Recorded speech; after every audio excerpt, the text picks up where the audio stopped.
Правда ли, что получатели гектара могут создавать целые поселения? Здравствуйте, Вероника Евгеньевна. Да, у участников дальневосточного гектара возникает желание формально и юридически объединиться, да, для решения общих вопросов.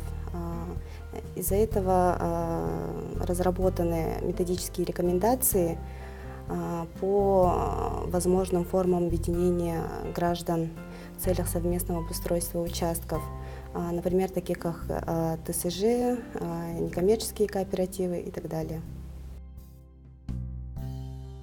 Скажите, пожалуйста, например, если один и тот же участок Якутии, на этот участок претендует житель республики и другого региона, кому будет отдан приоритет? Здравствуйте, Григорий Борисович. В соответствии с федеральным законом 119 ФЗ приоритеты по рассмотрению заявлений по месту регистрации заявителя не предусмотрено. Таким образом, в случае, если на один и тот же участок подается заявление несколькими гражданами, соответственно, в первую очередь рассматривается заявление, поданное раньше.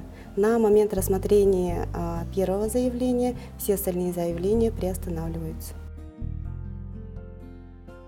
Хотелось бы узнать, были ли выявлены факты нарушения уполномоченными органами муниципальных образований, которые распределяют дальневосточный гектар, и если есть такие нарушения, не могли бы вы рассказать, какие именно и в каких районах? Спасибо.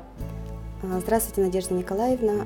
Проверка уполномоченных органов осуществляется прокуратурой Республики Саха-Якутия. И по информации прокуратуры, в настоящее время незаконных оснований отказов уполномоченных органов в предоставлении земельного участка не зафиксировано.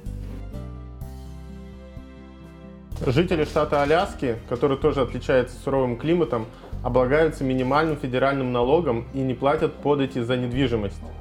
Планируется ли ввести подобные льготы для получателей дальневосточного гектара? Здравствуйте, Григорий Леонидович. Для получателей дальневосточного гектара, так же как для жителей Аляски, предусмотрены различные меры поддержки по освоению дальневосточного гектара. Кроме того, необходимо отметить, что земельный участок в течение 5 лет используется безвозмездно, то есть за него ничего не платится. С мерами поддержки можно ознакомиться на сайте Агентства по развитию человеческого капитала на Дальнем Востоке. Кто будет контролировать, использую ли я гектар по назначению? Здравствуйте, Ольга Владимировна. Использование земельных участков по целевому назначению проверяется надзорными органами. Это Госземнадзор. Также целевое использование проверяется муниципальным земельным контролем. Это органы местного самоуправления.